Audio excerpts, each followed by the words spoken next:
नमस्कार दोस्तों, आप सभी का स्वागत है हमारे यूट्यूब चैनल शिक्षा सबको में।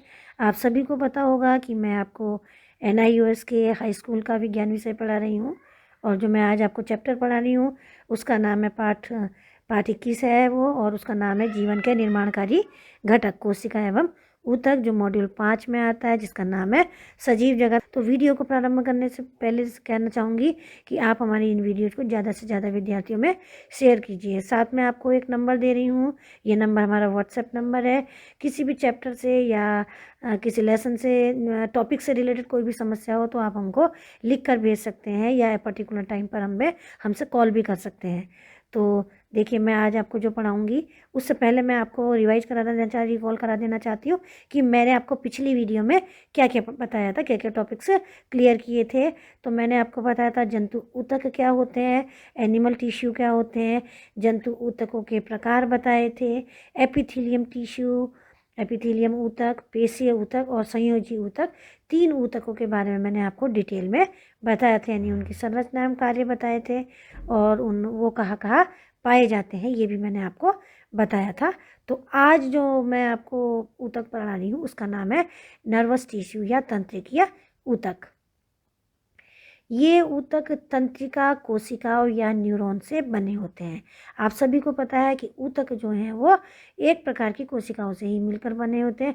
जो तो तंत्रिकीय ऊतक है, नर्वस टिश्यू है, वो जो एक प्रकार की सेल्स होती है जिनसे हम मिलकर बना होता है, उन्हें हम तंत्रिका कोशिकाएं या न्यूरॉन कहते हैं। तो हम दूसरे शब्दों में कह सकते हैं कि तंत्रिकीय ऊतक न्यूरॉन से बने होते हैं। एक तंत्रिका कोशिका या न्यूरॉन तंत्रिका ऊतक की संरचनात्मक एवं कार्यात्मक इकाई है।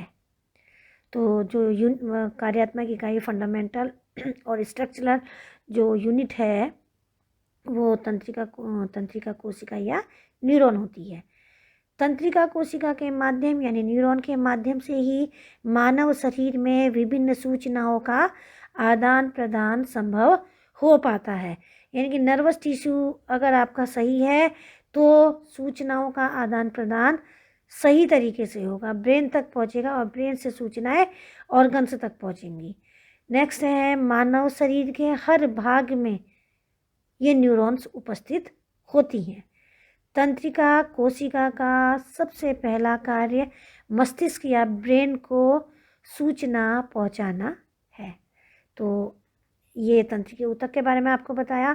अब आते हैं इसकी जो स्ट्रक्चरल यूनिट है, फंडामेंटल यूनिट है न्यूरॉन, उसकी संरचना क्या है उसके बारे में बताते हैं।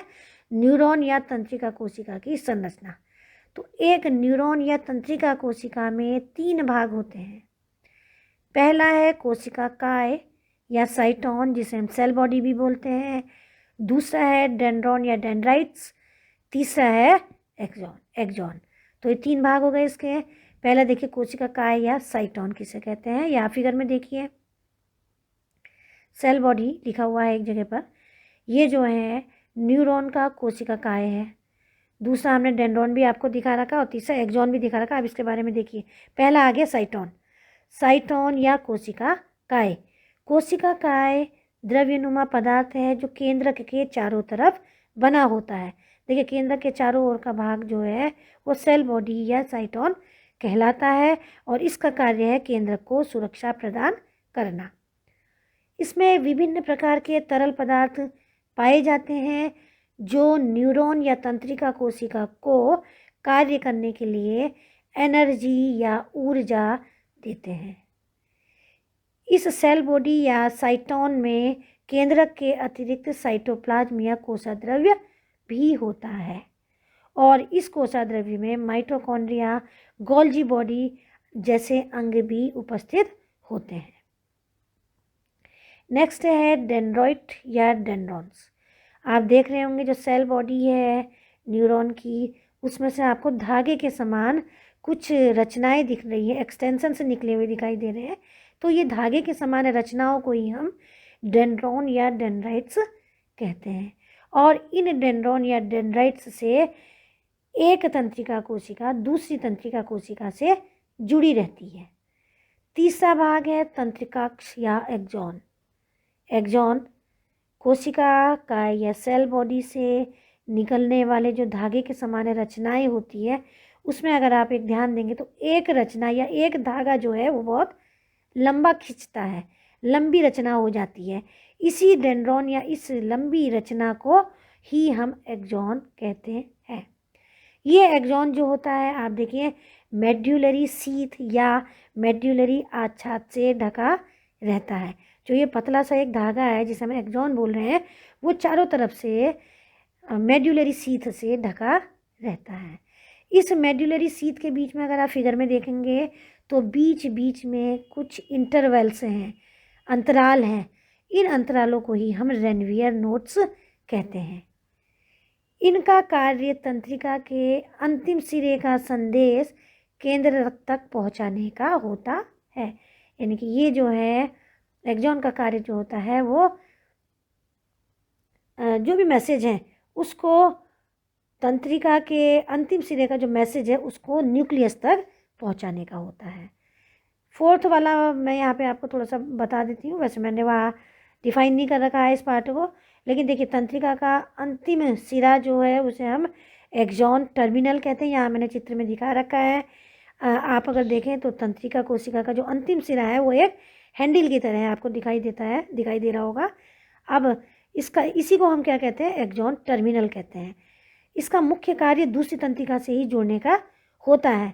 न्यूरॉन के सिरे पर स्थित एक्सॉन एवं दूसरे न्यूरॉन के साइटोन के बीच के स्थानों को ही साइनेप्स कहते हैं।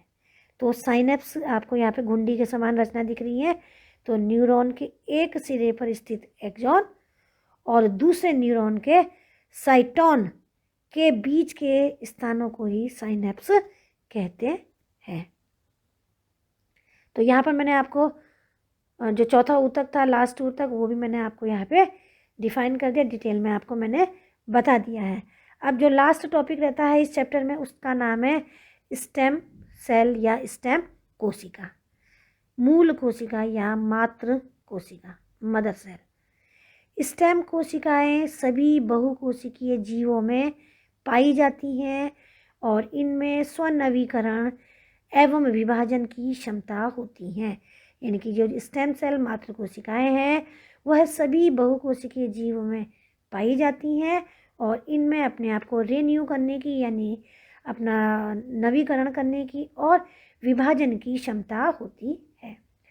मनुष्य में मूल कोशिकाओं में ये क्षमता होती है कि वह एक वयस्क व्यक्ति में प्रत्येक कोशिका को बना सकता है।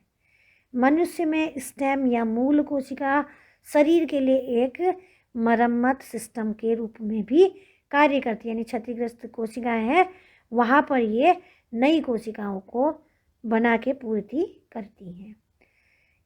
इन कोशिकाओं में शरीर के किसी भी अंग को विकसित करने की क्षमता होती है तथा शरीर की दूसरी कोशिका के रूप में ये स्वयं भी ढल जाती हैं। यानी कि उसी कोशिका की तरह ये अपने आप को ढाल लेती हैं। स्टेम सेल शरीर की मूल कोशिका है, इसलिए पहला स्टेम सेल भ्रूण या एम्ब्रियो में ही बनता है। स्टेम सेल भ्रूण यानी एम्ब्रियो, गर्भनाल एवं वयस्कों में ये बोन मेरो में पाई अस्थि मज्जा में से प्राप्त की जा सकती है। यानी कि जो स्टेम सेल्स हैं वो भ्रूण में पाई जाती हैं, गर्भनाल में पाई जाती हैं और जो एडल्ट हैं उनमें उनकी बोन मैरो में ये स्टेम सेल यहाँ से हम प्राप्त करते हैं। स्टेम सेल उपचार की एक पद्धति है जिसके तहत चोट या विकार के उपचार हेतु क्षतिग्रस्त ऊतकों के द्वारा नई कोशिकाएं प्रवेश कराई जाती है। यानी कि जो स्टेम सेल है वह एक उपचार की पद्धति में भी प्रयोग कराया जाता है। यहाँ पे क्या करते हैं, कहीं जहाँ चोट या कोई डिजीज है वहाँ पर जो क्षतिग्रस्त ऊतक हैं वहाँ पर हम इन स्टेम सेल को प्रवेश कराते हैं। देखिए कैसे कराते हैं, कैंसर और अन्य डिजीज हैं उनका इलाज करने के लिए इन स्टेम सेल का उपयोग किया जाता है। कैसे किया जाता है, थेरेपी में प्रयोग की जाने वाली कोशिकाओं को गर्भनाल से या अस्थि मज्जा यानी बोन मैरो जहाँ ये बनती है से निकाला जाता है और निकाली गई स्टेम सेल को रोगी के शरीर में ट्रांसप्लांट या प्रत्यारोपित किया जा सकता है, इंजेक्शन के थ्रू या किसी और तरीके से ट्रांसप्लांट किया जाता है, जहाँ से वे उस रोगी के बोन मैरो या अस्थि मज्जा में चले जाती हैं तथा नई स्वस्थ कोशिकाओं को बनाती रहती है। तो स्टेम सेल का प्रयोग उपचार के रूप में भी किया जाता है। तो यहाँ पर ये चैप्टर समाप्त होता है। आगे के चैप्टर्स के लिए आप मेरी नई वीडियोज़ का इंतज़ार कीजिए। तब तक के लिए धन्यवाद।